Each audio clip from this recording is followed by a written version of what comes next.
मैं अंकित कुमार यादव आप सभी का स्वागत करता हूं सृष्टि ज्ञान केंद्र में, जहां हम आज चल रहे हैं आज के पाठ्यक्रम के अनुसार अध्याय 1 को पढ़ने। लेकिन अगर वैसे वास्तविक रूप में इस अध्याय को हम समझेंगे तो यह अध्याय 2 है, क्योंकि विश्व राजनीति को अगर आपको समझना है तो पहले आपको शीत युद्ध को समझना जरूरी है। इसलिए मैंने आपको शीत युद्ध पढ़ाया है और उसकी वीडियोस हमारे चैनल पर पड़ी हुई है, तो आप उसे जरूर देखिएगा। बिना उसे समझे आप इस आज के इस टॉपिक को, ये जो है दो ध्रुवीयता का अंत, इसको आप कभी समझ नहीं सकते। तो अगर आपको इसको समझना है तो पहले आप पढ़िए शीत युद्ध का दौर। शीत युद्ध का दौर मतलब कोल्ड वॉर एरा। तो अगर आप उसको समझ जाएंगे तो आप इसके विखंडन को बहुत आसानी से समझेंगे। तो आज हम इस क्लास में आपको परिचय देंगे कि क्या है, कैसे बना आपका सोवियत संघ और कैसे होता है उसका अंत, क्या कारण होते हैं उसके अंत के।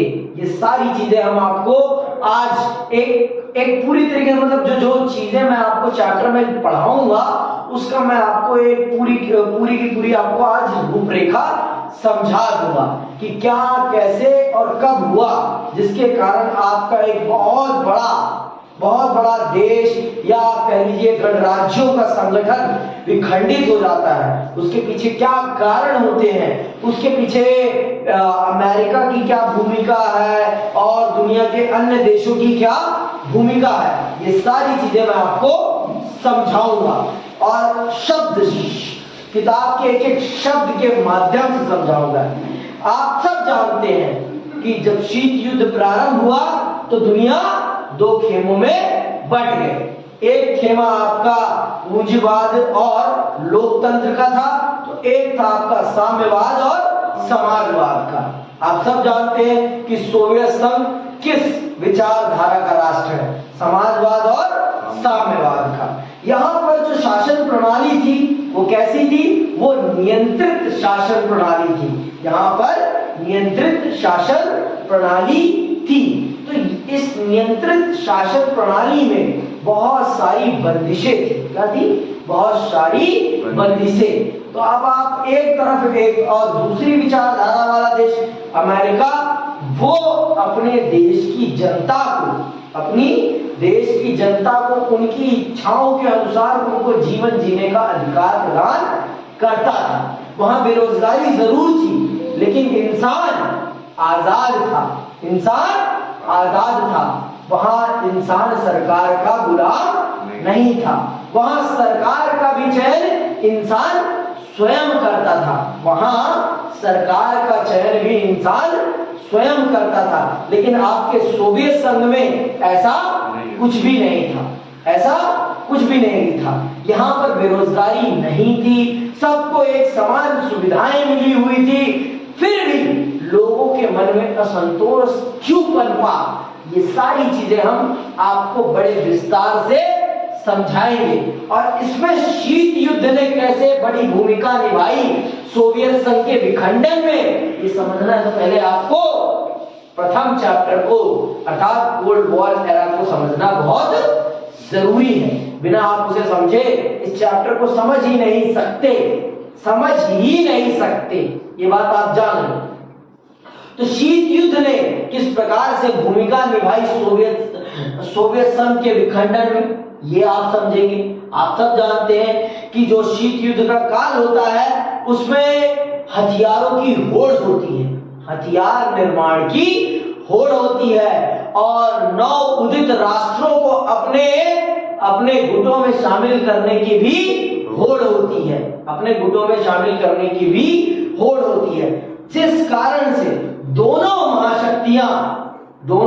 महाशक्तियां शीत युद्ध के काल में दबा के पैसा खर्च करती हैं, दबा के अपनी ताकत का प्रयोग करती हैं छोटे छोटे देशों को अपने संगठन में शामिल करने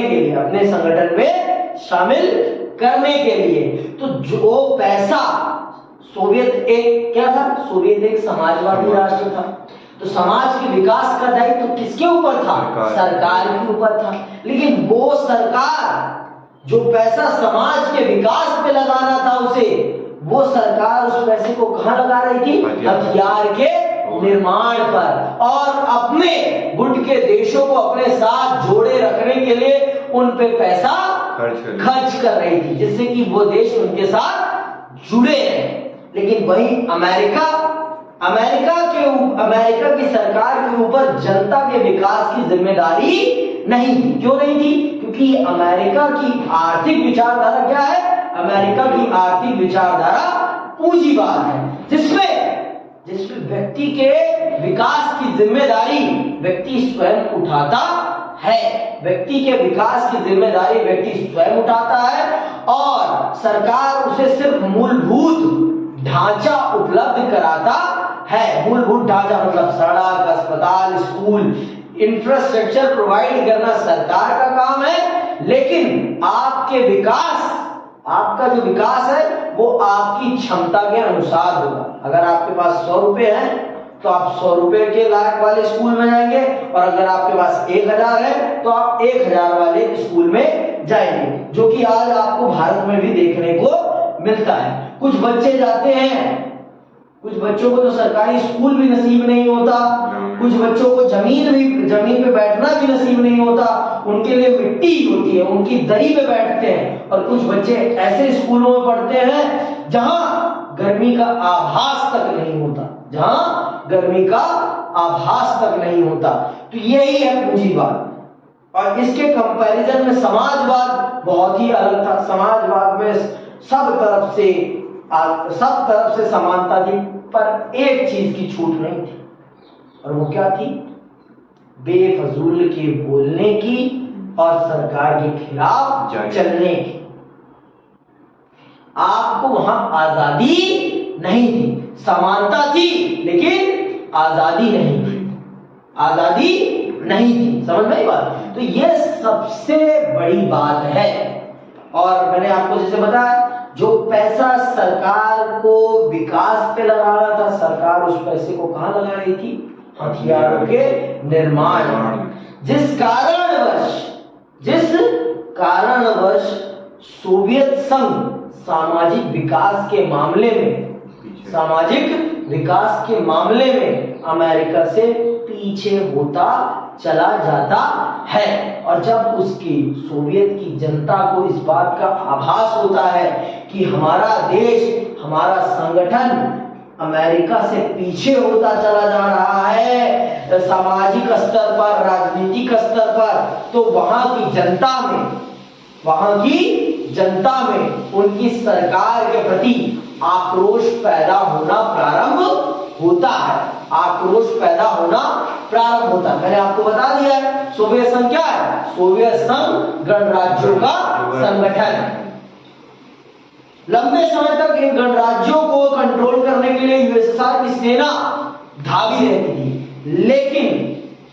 लेकिन मैंने आपको बहुत बार बताया है कि इंसान को लंबे समय तक ताकत के बल पर चुप नहीं रखा जा सकता। इंसान को लंबे समय तक ताकत के बल पर चुप नहीं रखा जा सकता है। और वही होता है, इन गणराज्यों में अपने गणराज्य के प्रति राष्ट्रवाद की भावना पनपती है, और उस राष्ट्रवाद की भावना के पनपने के कारण वो सारे गणराज्य विद्रोह करना प्रारंभ कर देते हैं। किसके खिलाफ? यूएसएसआर के खिलाफ। समझ में बात? और इसी बीच सोवियत संघ के राष्ट्रपति बनते हैं मिखाइल गोर्बाचेव। कौन बनते हैं? Mikhail Gorbachev. कौन? Mikhail Gorbachev. ठीक है।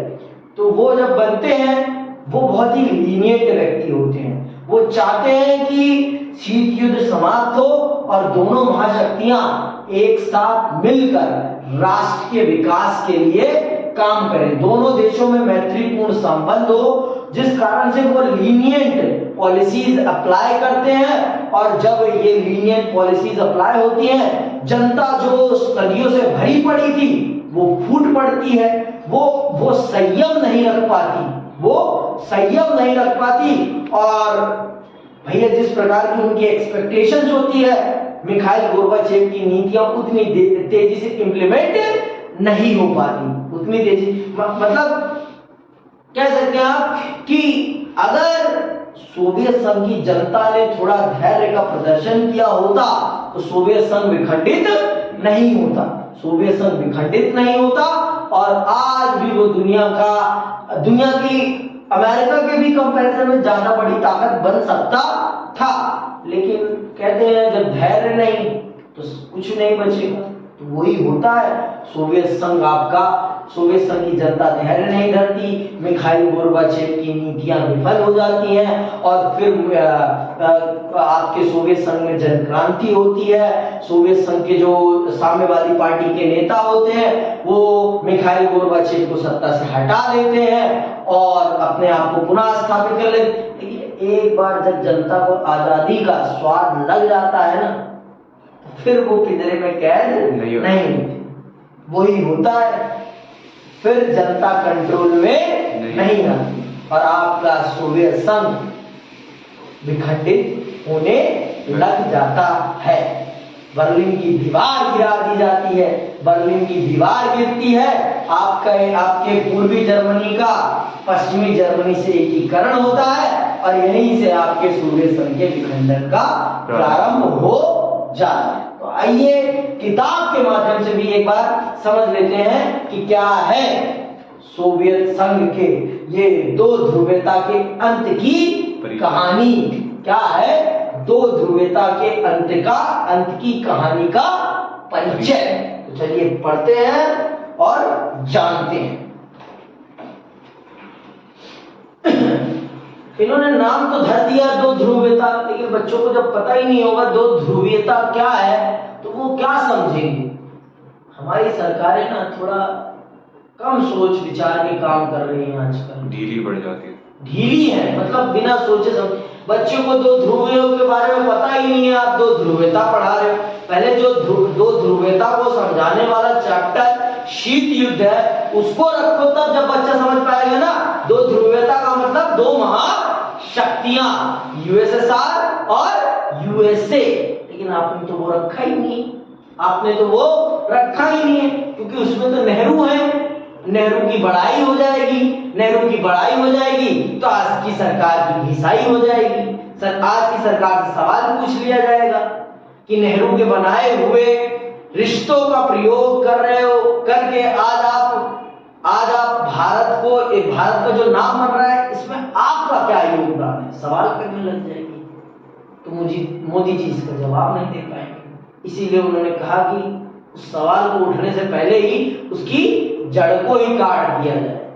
वो चैप्टर ही नहीं रह गया, बच्चों के मन में प्रश्न ही नहीं आएगा, तो प्रश्न ही नहीं आएगा तो मुझसे कोई सवाल ही नहीं पूछेगा, और जब सवाल ही नहीं पूछेगा कोई मुझसे तो इसका सारा का सारा क्रेडिट किसको जाएगा, मुझको जाएगा।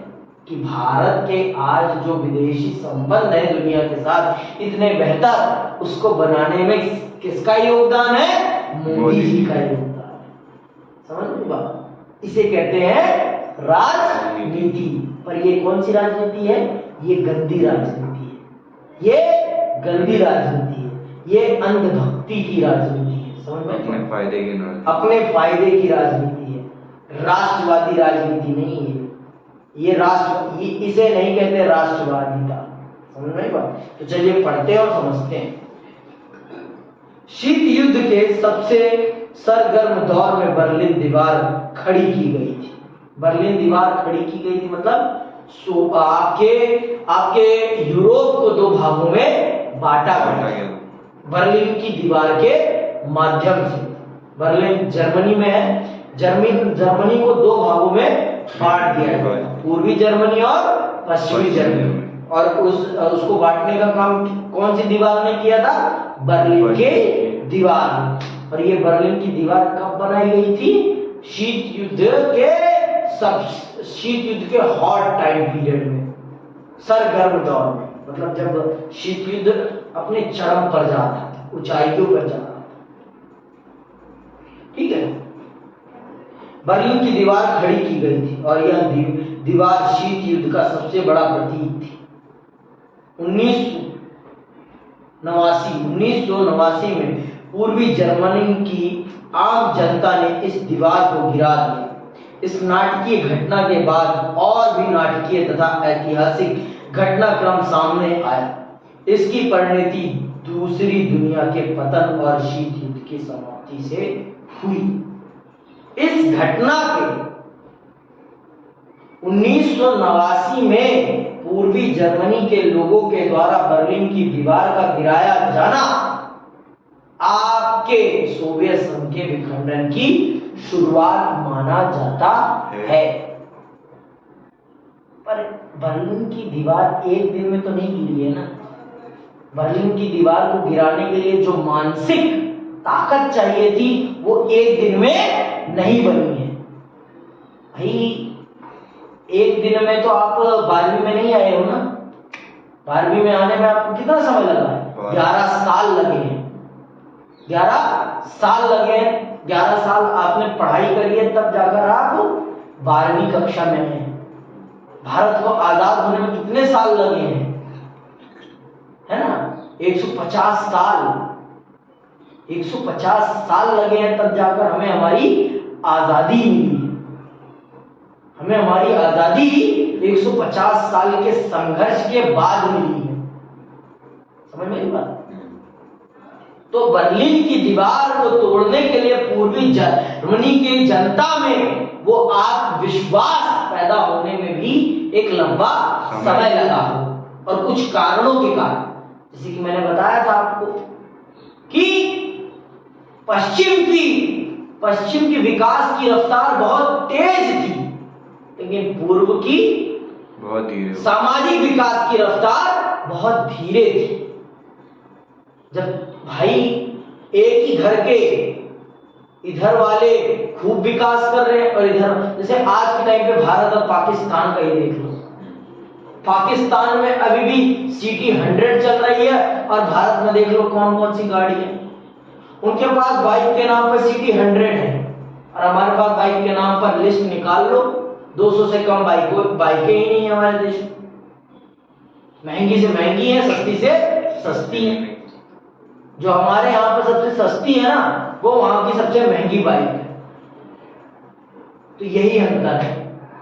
और उस समय बर्लिन की दीवार, पूर्वी जर्मनी और पश्चिमी जर्मनी में भी कुछ ऐसा ही अंतर था। कुछ ऐसा ही अंतर था। जब पूर्वी जर्मनी की जनता ने देखा कि सोवियत के साथ रहते हुए हमें कुछ नहीं मिल रहा, हमारा सामाजिक विकास तो नीचे चला रहा है, सेना चाहे जितनी ताकतवर हो जाए, पाकिस्तान में भी यही, सेना बहुत ताकतवर है, लेकिन सामाजिक विकास, आर्थिक विकास, राजनीतिक विकास नीलबटा सन्नाटा है। तो कुछ ऐसा ही हाल था यहां पर भी, कुछ ऐसा ही हाल यहां पर भी था। पूर्वी जर्मनी की जनता देखती है कि हमारा एक भाई इतनी तेजी से विकास कर रहा है, तो उनके मन में आता है कि अब हम ये जुदाई बर्दाश्त नहीं करेंगे। अब हम ये जुदाई बर्दाश्त नहीं करेंगे, और लेते हैं हथौड़ा, फाट फाट मार के गिरा देते। और यहीं से प्रारंभ होता है सोवियत संघ के विखंडन का काल। यहीं से प्रारंभ होता है सोवियत संघ के विखंडन का काल। समझ में आई बात? आगे सुनो। दूसरे विश्व युद्ध के बाद विभाजित हो चुके जर्मनी का अब एकीकरण हो गया। सोवियत संघ के खेमे में शामिल पूर्वी यूरोप के 8 देशों ने एक साथ एक करके जनता के प्रदर्शनों को देखकर अपने साम्यवादी शासन को बदल डाला। शीत युद्ध के अंत के समय सोवियत संघ को यह सब चुपचाप देखते रहना पड़ा। ऐसा किसी सैन्य मजबूरी से नहीं, बल्कि आम जनता की सामूहिक कार्रवाई के दबाव के कारण। और ये सब कुछ जब हो रहा था तो सोवियत संघ मूक दर्शक बनकर देख रहा था। क्यों? वो कोई सैनिक कार्रवाई कर ही नहीं सकता था, क्योंकि कौन कर रहा है ये सब कुछ? जनता कर रही है। और जनता जो चाहती है वो होकर रहता है। जनता जो चाहती है वो होकर रहता है। और अगर आज पाकिस्तान की जनता चाह ले भारत के साथ मिलने का, तो पाकिस्तान की ना आज सरकार रोक सकती है और न पाकिस्तान की सेना रोक सकती है। लेकिन पाकिस्तान की जनता में वो जन चेतना ही कहाँ है, उनकी तो बुद्धि भ्रष्ट है, उनके अंदर इतना विवेक ही कहाँ है कि वो ऐसा करें। बस दुश्मनी निभाएंगे, बस दुश्मनी निभाएंगे। जैसे बांग्लादेश की जनता ने चाहा कि हमें पाकिस्तान के साथ नहीं रहना, तो उन्होंने मुक्ति वाहिनी छेड़ के अपने आप को अलग किया ना उनसे। आज भी वहां पाकिस्तान के अंदर ही संघर्ष चल रहा है। बलूचिस्तान अपने आप को अलग करना चाहता है कि हम पाकिस्तान के अंग नहीं है, हमें पाकिस्तान के साथ नहीं रहना। बस उन्हें तो भारत से कश्मीर लेना है। साला अपना देश तो तुमसे चलाया नहीं जा रहा, और अगर कश्मीर उल्टा मिल जाएगा तुम्हें हमारा वाला, तो तुम और बर्बाद हो जाओगे, और बर्बाद हो जाओगे। जो तुम्हारे पास, जिसको तुम आजाद कश्मीर कहते हो, उसको तुमने कितना डेवलप कर लिया है, हमारे कश्मीर से जरा कंपेयर कर लो। कुछ दिन रुक जाए, वो भी हमारा ही हो जाएगा। वहां की जनता अगर समझदार है तो खुद आंदोलन करे और अपने आप को भारत में विलय करे, जिससे कि उनका उद्धार हो सके। पाकिस्तान के साथ रहोगे तो कभी उद्धार के निकट तक भी नहीं पहुंच पाओगे। बहुत सही, निकट तक भी नहीं पहुंच पाओगे। तो अगर विकास के निकटतम पहुंचना है तो पाकिस्तान का हाथ छोड़ना पड़ेगा, और इस छोड़ने में आपकी मदद सिर्फ कौन कर सकता है? आप खुद।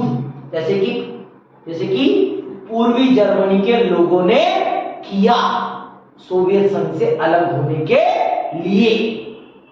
सोवियत संघ से अलग होने के लिए पूर्वी जर्मनी की जनता ने किया, क्योंकि उन्हें सोवियत संघ के साथ रहने में वो विकास की अनुभूति नहीं हो रही थी जो विकास उनको चाहिए। समझ नहीं बात? तो जनता अगर चाह ले तो कुछ भी हो सकता है, और जनता अगर ना चाहे तो कुछ भी नहीं हो सकता। समझ में बात? आगे सुनो। शीत युद्ध के अंत के समय सोवियत संघ को यह सब चुपचाप देखते रहना पड़ा। ऐसा किसी सैन्य मजबूरी से नहीं, बल्कि आम जनता की सामूहिक कार्रवाई के दबाव के कारण हुआ। अंत में स्वयं सोवियत संघ का विघटन हो गया। इस अध्याय में हम दूसरी दुनिया के विघटन के अवश्य कारण और परिणामों के बारे में चर्चा करेंगे। हम यह भी चर्चा करेंगे कि सोवियत शासन के पतन के बाद दुनिया के इस हिस्से में क्या हुआ, और अब इन देशों से भारत के रिश्ते कैसे। तो हम समझेंगे सोवियत संघ के बर्बाद होने के कारण को, मतलब विघटन होने के क्या कारण थे, क्या उसके बाद उसका क्या परिणाम हुआ, और जो सोवियत संघ से देश निकले वो आज उनकी क्या स्थिति है, और उनका भारत के साथ कैसा रिश्ता है। ये सारी चीजें हम बड़े विस्तार से समझेंगे अगली क्लास में। तो आप, अगर आपने पीछे वाला चैप्टर अर्थात शीत युद्ध का दौर नहीं पढ़ा है, उसे पढ़ लें, तभी आपको ये चैप्टर बेहतरीन तरीके से समझ में आएगा। तो आज के लिए बस इतना ही। जय हिंद, जय भारत।